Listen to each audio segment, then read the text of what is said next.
Hi, good evening. Welcome to A Foreigner in the Philippines. Well, I love a good success story. I love to hear how someone who ultimately became extremely famous, not that fame is so important, but it does seem to accompany success in kind. And I often get sent to me some of what become important books in my life, and I've often talked about those that have made a big impact on me.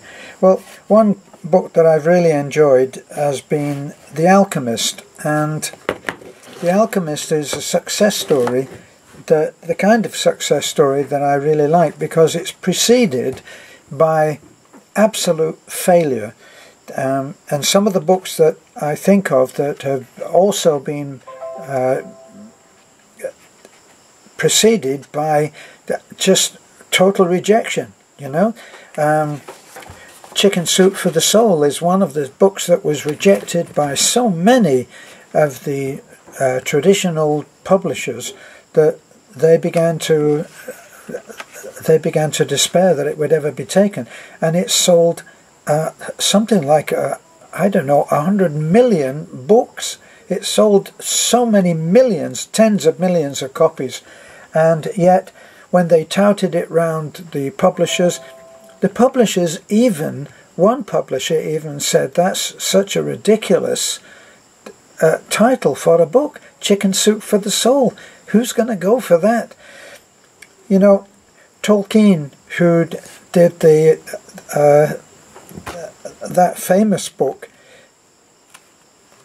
he didn't have great success at first. His daughter said that this is, stories about hobbits. This is, you shouldn't give up. Don't listen to the publishers, because this is a story that should be told. She did a review on it, his daughter, and encouraged him to keep going. Lord of the Rings.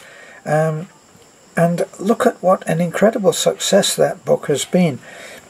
What about Catch-22? Catch-22, they couldn't get that right. They were rewriting that way into its first few dozen rejections, and then somebody decided that it could be done, and they kept on doing it. They kept on believing it, and now the very phrase Catch-22 is part of the English language. So what else? Another story that I absolutely loved to hear was Schultz. Now Schultz, you may or may not know, because he became a lot less famous than his book. Now, who on earth hasn't heard of Charlie Brown? And I don't know whether you know the story of the rise to success of the book of the series of Charlie Brown. Schultz was he used to write the bubbles. Here, there's a good example of what I'm talking about. The bubbles. Look, you see the little things, and then you get that little cloud or that speech bubble.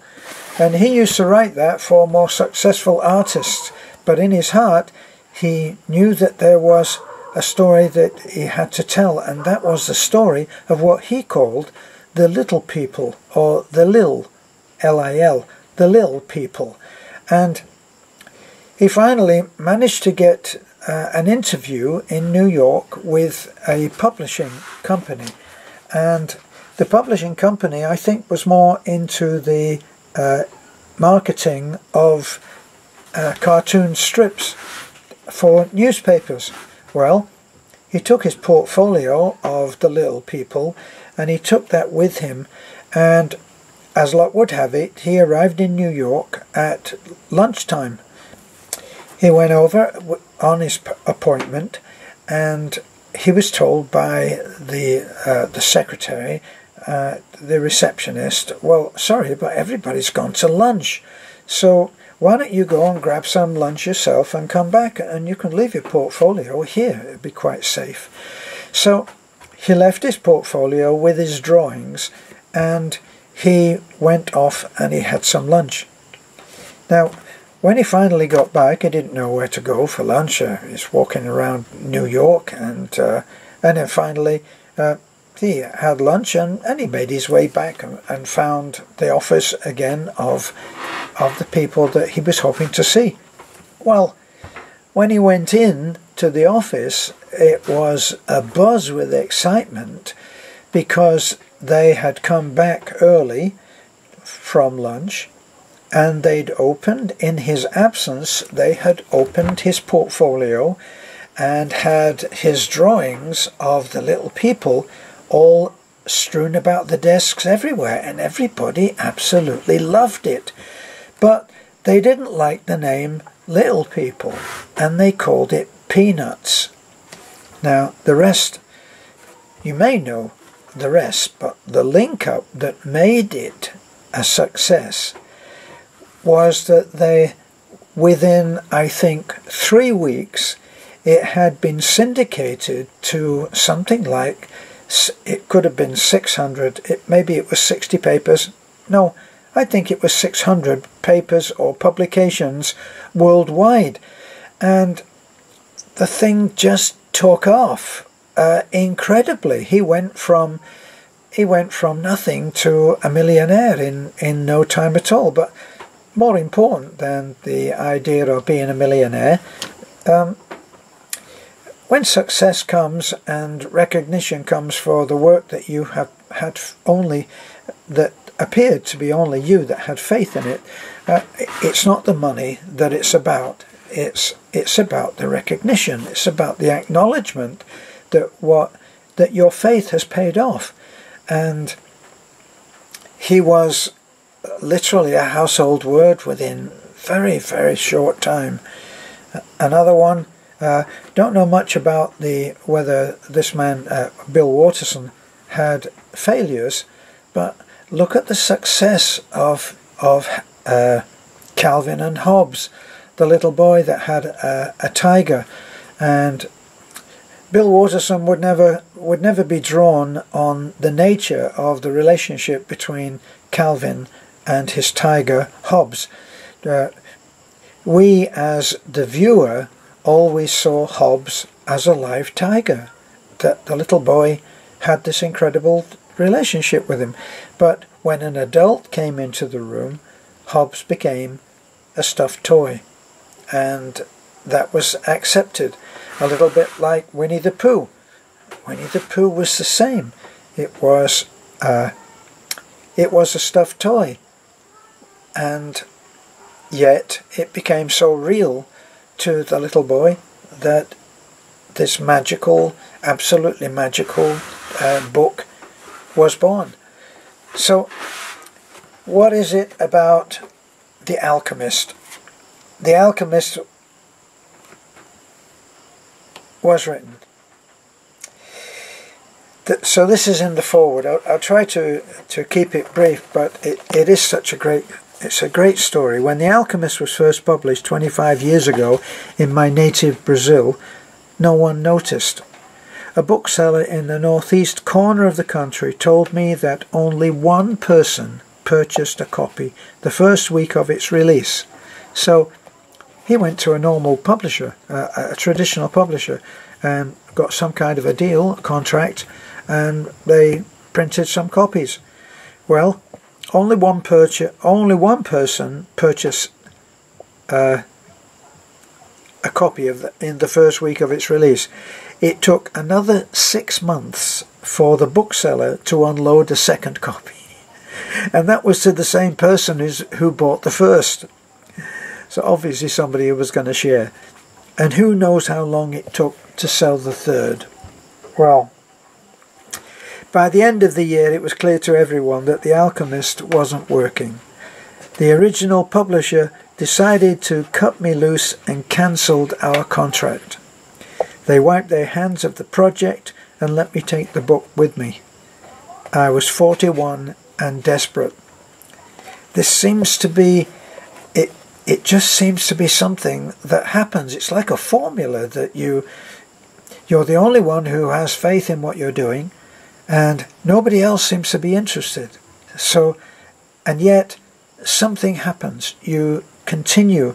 The phrases like the darkest hour, or it's darkest the hour before dawn. So I've got that wrong, obviously, but you get the picture. Before dawn is the darkest hour. That's the point at which you feel like giving up. And so many of these people, Wayne Dyer was on the point of giving up. He wrote Erroneous Zones, and he managed to persuade someone who apparently was something of a friend as well to publish the book. And by the power of his persuasion, they published 30,000. And the publisher was, I think it was almost done like a favour, out of kindness and caring for Wayne Dyer, who believed in the book. Well, Wayne Dyer, I don't think that anything sold, and the publisher was not surprised. So what Dyer did is he got a license for selling books. He got a bookseller's license. Didn't even know that anything existed for selling books. Okay, so by the end of the year it was clear that The Alchemist wasn't working. He got given the book back, and he was 41 and desperate. So he never lost faith in the book or ever wavered in my vision. Why? Because it was me in there. That was me in the book. All of me, heart and soul. I was living my own metaphor. A man sets out on a journey dreaming of a beautiful or magical place in pursuit of some unknown treasure. At the end of his journey, the man has realized the treasure was within him the entire time. Well, as I wrote, The Alchemist, when you want something, the whole universe conspires to help you. So, one opened, let me see, I started knocking on the doors of other publishers. So he didn't sit around. One opened, and the publisher on the other side believed in me and my book and agreed to give The Alchemist a second chance. Slowly, through word of mouth, it finally started to sell. 3,000, then 6,000, 10,000, book by book, gradually throughout the year. 8 months later, an American visiting Brazil picked up a copy of The Alchemist in a local bookstore. Now, this seems to be another part of some spiritual act, it's as if it's divine intervention, that one person actually does one thing like this. An American visiting Brazil picked up a copy of The Alchemist in a local bookstore. He wanted to translate the book and help me find a publisher in the United States. HarperCollins, a big publisher, agreed to bring it to an American audience, publishing it with great fanfare, ads in the New York Times and influential news magazines, radio and television interview. But it still took some time to sell, slowly finding its audience in the United States by word of mouth, just as it did in Brazil. And then one day, Bill Clinton was photographed leaving the White House with a copy. Then Madonna raved about the book to Vanity Fair. And so people from different walks of life, from Rush Limbaugh, Will Smith, they all started talking about it. So then single people started to talk, and they carried the author and his book to success. And this has been the way that it happens, is that you have to have the faith in the first place. If it's your dream, you have to have that dream, and you have to believe that it's not just a dream, that the dream will become reality. So what I take from this is that no matter how low that I get about any of, I've written 3 books, and no American has come to the Philippines to carry those books off and get HarperCollins to do anything with them yet, but who knows? Reading the success stories that I read helps me to believe in my own possible success, and it can help you too. That's why the people whose job it is to motivate people always say that you should read success stories.